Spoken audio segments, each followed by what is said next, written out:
Hi மக்களே, இங்கே பாருங்கள், இதுதான் எங்களுடைய வயல்வெளி.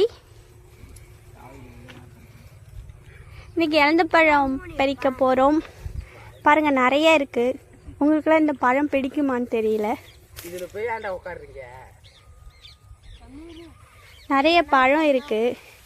இதில் பழத்தை விட செங்காய் வந்து ரொம்ப டேஸ்ட்டாக இருக்கும். இந்த பழம் ரொம்ப ஸ்வீட்டாக இருக்குது, இந்த இழந்த பழம். So I like it.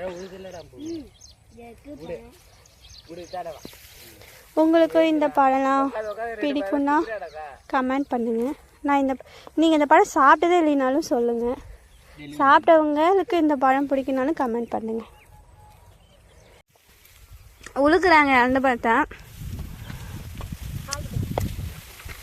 கீழே நிறையா கொட்டுது.